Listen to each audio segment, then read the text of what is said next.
언론 문제는 중요한 문제인데 이제 정치하시는 분들한테 이거 자꾸 여쭤보면 좀 괴롭거든요.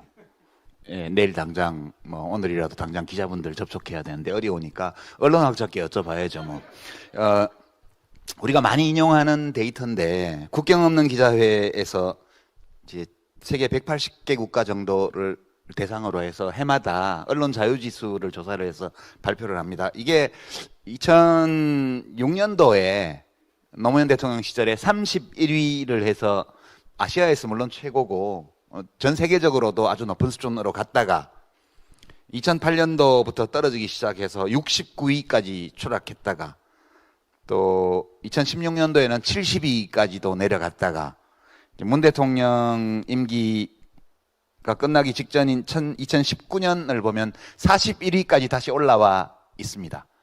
근데 되게 OECD 국가를 중심으로 한 주요 국가를 대상으로 한 또 신뢰도 조사를 보면 한국이 여러 해째 상당히 긴 시간 동안 최하위 약 20% 선의 신뢰도로 최하위를 계속 기록하고 있거든요. 그러니까 자유는 마음껏 누리는데 신뢰는 거의 받지 못하는 이 상황이 지속되고 있어요. 그리고 우리가 지금 정치에서 지역구도와 연관되어 있는 적대적 정치 문화, 그 문화를 부추기는 언론의 보도 행태, 이런 것들이 다 연관되어 있다고 이제 인식을 하고 있고, 그래서 무언가 이 대목에서 뭔가 개선책이 필요하다. 언론이 민간기업이기 때문에 법으로 뭘 강제하기는 어려우나 어떤 방법이라도 있지 않겠냐. 정준희 교수께서 방법이 없습니다. 그러면 접을게요.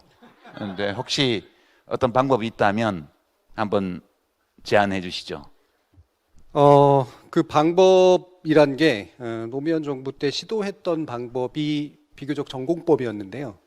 그건 그때 성공했으면 우리 언론 환경을 좀 바꿨을 거라고 생각을 하는데 그때 실패했기 때문에 실기해버린 면이 굉장히 좀 크다라고 생각을 합니다.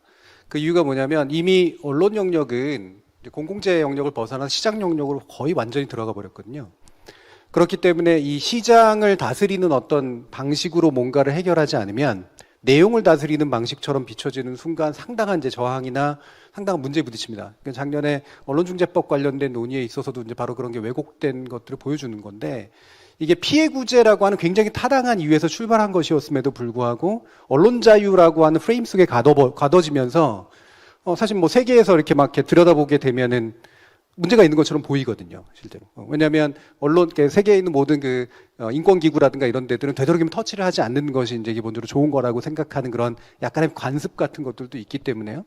우리나라가 국제로 굉장히 지위가 높은 나라에서 그런 것들을 건드리게 되는 것처럼 보이게 되는 순간 사실은 국내적인 어떤 결정만으로는 해결할 수 없는 부분들이 굉장히 많이 생깁니다. 그래서 우리는 내용에 대해서 되게 불만이라고 하더라도 그 내용에 영향을 미칠 수 있는 어떤 제도적인 장치라든가 이런 것들, 뭐 심지어는 심의라든가 이런 것들을 통해서 뭔가 다스릴 수 있다라고 생각하는 건 이제 건너간 일이고, 그거는 이제 포기해야 되는 일이고요. 시장 구조를 어떻게 바꾸느냐의 문제에 있어서는 아직은 할 게 좀 있습니다.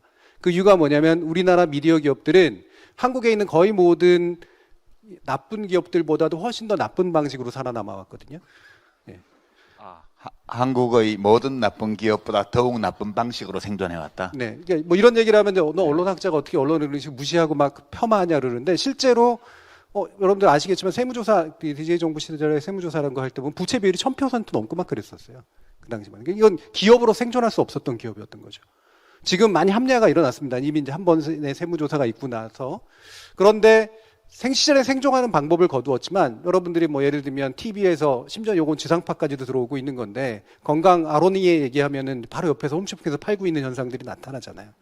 굉장히 안 좋은 방식으로 생존하고 있거든요.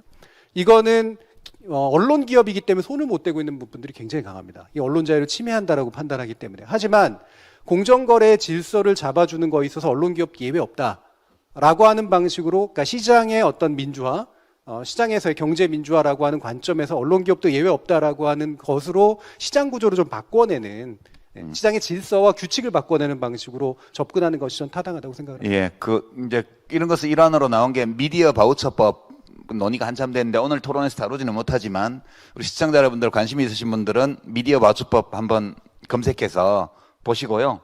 뭐 그거 해도 저는 조중동은 다 사나머리라고 봐요. 왜냐하면 거기 고객들이 있기 때문에. 그래서 뭐 그렇게 효과는 없을 거다. 저는 그렇게 생각을 하고요. 정부 광고 주지 마라 뭐 이런 얘기 문재인 정부 시절에 많이 나왔었는데 정부 바뀌었으니까 확 줄 거거든요. 그러니까 뭐 그것도 별로 소용이 없고요. 그러니까 저는 사실은 저 개인적으로는 방법이 없지 않냐. 이거는 자본주의 제도가 발전해서 봉건적 토지 소유 제도와 특권이 무너진 것처럼 새로운 미디어가 계속 발전해 가서 이게 무너지는 길 외에는 달리 없는 것 같다. 그런 약간 절망적인 기분으로 보고 있고요. 다만 우리들이 시민으로서 제대로 미디어를 활용하는 능력을 우리들 각자가 길러나갈 수밖에 없지 않느냐. 예, 그런 시민이 그렇지 않은 시민보다 더 많아지면 그럼 우리 대한민국도 좀 더 잘 될 것 같다. 그런 희망을 좀 말씀드리면서 이제